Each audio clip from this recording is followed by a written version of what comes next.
On the first episode of Games Changers, we talked about spending €200,000 on attempting to become professional drifters in just 150 days. Now, the most important thing about being a professional drifter is your car. So what car would you choose if you could choose any car in the world and your career and this project depended on it? Well, here's my decision.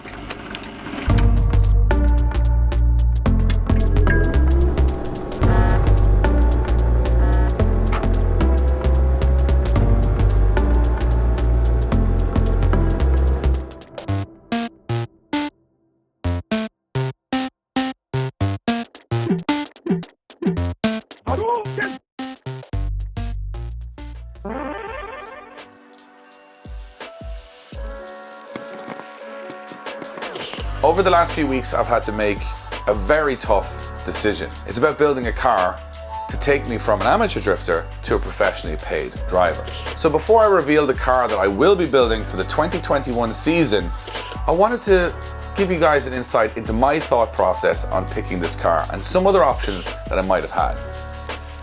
When it comes to cars, some people are super passionate about one type of car. Some people are passionate about JDM old school cars. In America, people are passionate about their American V8s. In Europe, we love our BMWs in drifting. So the choice of what to go for is really, really difficult. I'm a very unique person in that I kind of like different cars from different genres. I own an RX-7 Rotary, an A86 Corolla, a 1984 Chevrolet Caprice, a 900 horsepower X-Formula Drift Mustang. So as you can imagine, I don't really have a particular niche or style that I'm into. And the most important thing when you're picking a car is that you love what it is, because it's going to cost you so much money and so much heartbreak. You've got to really love that car. So let's break down the options I had. I could go for a JDM car. The obvious choice is build a 2JZ S15. And you know what? If I wanted to just go and compete and be competitive, I think that would be the perfect choice. And we looked at it. The problem is, it's probably the most common car that everybody is using in drifting. And that means that if I'm not the best driver on the grid, I'm not going to get a whole lot of attention in a car that the best driver in the grid is also driving. So a 2JZ S15 was one of our early options, but we scratched that one. So let's look at all the other JDM cars that I could have had an option of. Well, I think all the S13s, S14s, and 180SXs all fall into the category of too common on the grid. Also, for potential partners, they might be a little bit too old in the tooth at this stage. I actually wanted to build something a little bit more modern, something a bit more new than the old school S-bodies. So your options are quite limited. I think you're looking at 370Zs, but then we know a couple of guys who have built them that haven't made them work. I think Chris Forsberg is probably the only guy in the world that's made that car actually competitive. So that was a challenge we didn't want to take on. Next up would probably be the A90 Supra. Well, we don't have €1 million to spend on this project, and in Ireland, the A90 Supra is €90,000, which is insane. So we gotta wait at least 5 to 10 years before someone even buys one secondhand, and then we gotta wait another 5 years before someone crashes one, so that it's cheap enough for us to make a transplant. That was definitely off the table. An easy option in the middle would have been the GT86, but the GT86 is another very common car used in drifting all across the world. So what about a European build, something like a BMW? Well, there's plenty of BMWs around. They're an easy chassis to get parts for, they're easy to build, but they're also quite common. They are amazing cars, there's some amazing models around the world, but for me, I wanted something just that little bit different for Ireland and the UK. So then you head to the US of A, where I already have a drift car. I have an RTR Mustang 900 horsepower, and it is an absolute beast. The problem with American cars is they're heavy. So they've got a big V8, and I love V8s, but their rear axles and all the kind of way they're built, they're very cumbersome and heavy. So they're not as nimble as the S-bodies on the track. So I kind of had to scratch those as well. What I was looking for was essentially the impossible. I wanted a big American V8, I wanted the lightness of an S-body, I wanted the class and looks of a European car, and I wanted something that no one has ever driven or built in Ireland and the UK before. That sounded like the impossible task, but after a lot of research and a lot of late nights on the old Google machine, I think I found it. So what car did I choose? Well, I wanted something that had all the potential to win drift championships, that was unusual, that was amazing looking, and something that I would dream about driving. And that's what I have. So I've got the boys here. We're going to reveal my 2021 drift chassis, which is a little bit different than what you might expect. Here we go. My dream car is a Chevrolet Corvette C6. Wow, that's a Corvette. Which did not cost €1,000 like Josh's car. Slightly more, I would say. Slightly more than Josh's car. So the C6 Corvette came out in, I think it was 2006. It's a lightweight car. I'm going to give you a little tour of the car and why I picked it, because it's obviously had some success in the past around the world. You guys will have watched Daigo Saito drive one in Japan. You've watched Matt Field drive one in Formula Drift.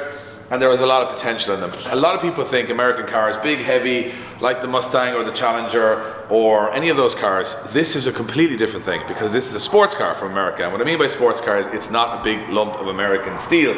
In fact, there's very little steel on this car. All the panels are a mix of fiberglass, aluminium and plastic, and I mean all the panels. There is no steel panels on the outside of this car. I ended up finding this car in the UK. It's a registered UK car. It's an absolutely perfect car. Full service history. It's valeted. It's an absolute shame what we're probably going to do to this for the next 150 days. It's immaculate. Even by King standard, I would say. It's not bad. Not bad. Like, it is a proper immaculate car. This car has a couple of cool little tricks. Number one, I'm going to show you is the engine. So it is left-hand drive. The most incredible thing and most unique thing out there is it doesn't open this way. No, the bonnet opens this way. And this is why I bought this car, because you can never smash the windscreen. yeah. so every briefing I've ever given in drifting, I've always singled somebody out for their bonnet flying up onto their windscreen. It's happened to the best of it. It even happened to Mike. And I always felt some days that if I was to have a car and the bonnet went up onto the windscreen, everyone would have a great laugh at that, because I've been warning people for over 6 years on that. Well, it's not going to happen, guys, because this bonnet technically can't go onto the windscreen, and if it does, we got bigger worries.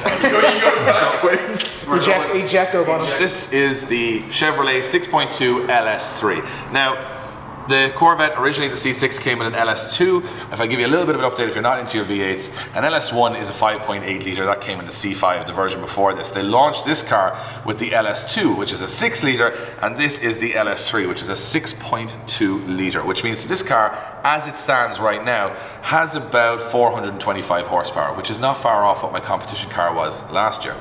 And a lot more potential. So what we're going to do is, for the first time ever, not do an LS swap like most of drifting the world is, because it's already got an LS in the car. So that's the hard part done. The biggest problem with this car, well, there's a few. Number one is that it's an automatic, and the reason being is we have to swap it all to an uprated drivetrain, which we'll get to in a future episode. One of the coolest things though is we can take this part of the roof off, and we will be having that as an exposed cage. Josh was getting all the attention last year with his yeah, but I mean, you've still got this bit. I mean, mine completely comes off, so it's like it's 50% there. We shouldn't argue over who can be more topless, but what what I can do is take this off, which means that it's obviously going to be pretty cool looking, but also it's nice that you're not overheating in the car. But the real reason that I wanted this car, not only because it looks good, because it's different, because it has a bit of a convertible roof, because it has an LS, but is that it's light, and most American cars aren't. And from all reports of what I can tell from the States, most people say that this handles almost identically to an S-body. It's like the American S-body. That sounds a bit crazy if you're a JDM fan, but apparently it does. And the reason being is if you look at the front of the car, the engine sits behind the front wheels.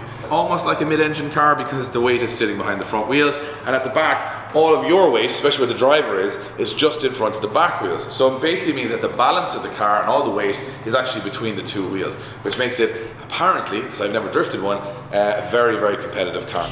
5 inches shorter than the C5, it's now the length of its competitor, the Porsche 911. The wheels are nearer the corners of the car for better handling. A 6-liter V8 engine generates 400 horsepower, the most powerful ever. So this is the car we're going to build over the next 150 days. It is not going to look anything like this. It's going to be completely transformed. It's going to be completely cut up. It's going to be completely race prepared. And we're going to have this as light and as powerful as possible with mega angle. And we'll be doing all of that in the next 150 days. Obviously, with the lockdown, we couldn't travel to the UK to get the car ourselves. So our good friend Stuart at Henderson Bespoke Transport picked up the car and brought it back to the shed.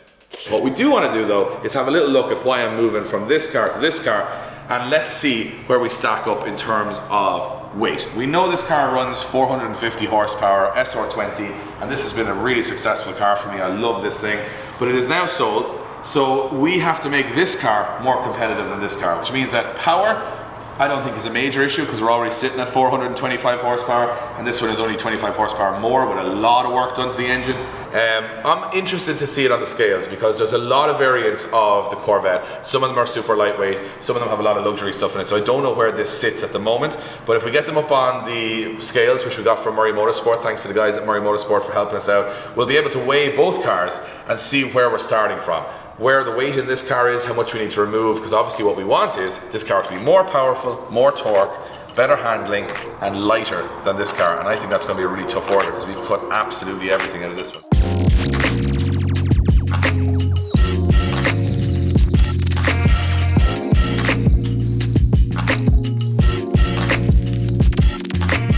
No fog detected. So There you go. Read the dashboard. There you go.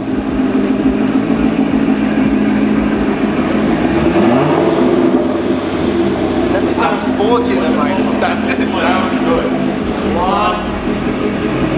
Keep going. They were very scared. Keep going.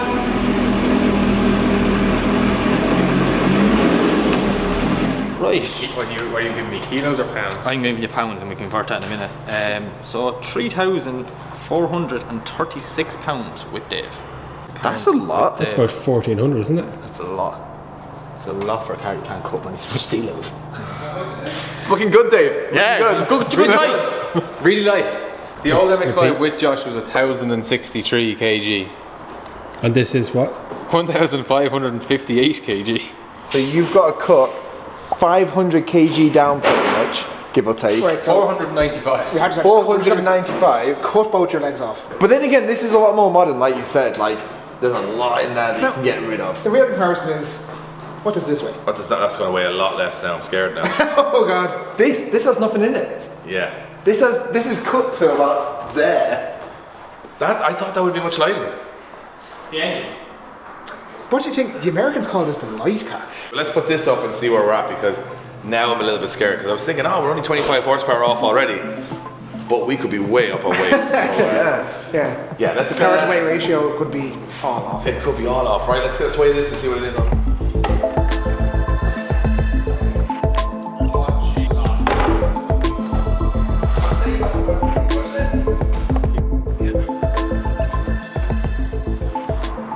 Right. Well, what do you think, Josh? I think he's made a huge mistake. It's not great. It's not a good start. So with Dave in the car, it's 2,584 pounds. Oh god. Have you got your calculator? 1,172 kg with Dave in it. Oh, sorry, Josh's car is like 10 kgs.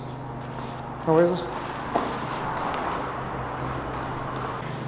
But now we have to cut 400 kilos out of the car, and we've got to add a cage in. There's a lot of modern things that are heavy to How many take. cars have you ever stripped? The most weight you're looking at in that cockpit, and like your body panels are a good bit of weight in a standard car, which that doesn't have. But the your whole- the whole back- your boot lid window, I'll agree, there'd be a good bit of weight in that. boot assembly comes out. It's only fiberglass. Much weight's in fiberglass. Big fiberglass though. I would say those seats alone are 25 kilos each. The seats are probably the heaviest thing you're looking at. Here at Drift Games, we absolutely love online drifting. But more importantly, for you guys watching at home, we want to get you in the game as well. So we've partnered up with digitalmotorsports.com, Ireland's first online sim store, who are experts in everything when it comes to online drifting. And they're going to give you guys a full free sim rig at the end of this series. Now I know you want to know how do you win, but it's quite simple. Every single episode of Games Changers, we're going to release a letter. It looks a bit like this. And that letter will form a sentence. And at the end of the series, the first person who can put that full sentence together correctly wins a full simulator. Now that's not bad going. So what we are doing next is we are going to strip the Corvette and the MX-5. So we now know what they weigh stock. We now know what they weigh in comparison to our old drift cars. Now we've got to try and find a way of taking all of the weight out of them and making them lighter. So you have a little bit of a way to go. I have a long way to I go. would say we both have advantages in two different ways. I would say you have the power, easy. I have the lightness, easy. Yeah. So you're keeping the engine in, I'm going to be changing. That's the only thing that makes this build a little bit less of a headache is that we're keeping that engine in. I remember on my 350Z drift car that I had years ago, I got about 300 kilos out of the car from when I got it to when it was drifting. And that was a modern car because there was a lot of speakers and safety stuff and airbags that you wouldn't have in an older car. So I'm hopeful, I'm optimistic. We might not get it as light. I'd say it's going to be very interesting actually stripping them down and seeing where you can take weight out of it and everything like that. Now we've got the weights before, it'd be interesting to find out the weights afterwards. Yeah, as I said, I think the best thing we can do is we now know where we're starting from. When they're all back together at the end, we'll be able to do this experiment again. But when I think about this is that it's a totally new project. Like, I've never done anything like this. We have got some information from all different parts of the world, but nobody in Ireland or the UK has built one of these as a pro drift car.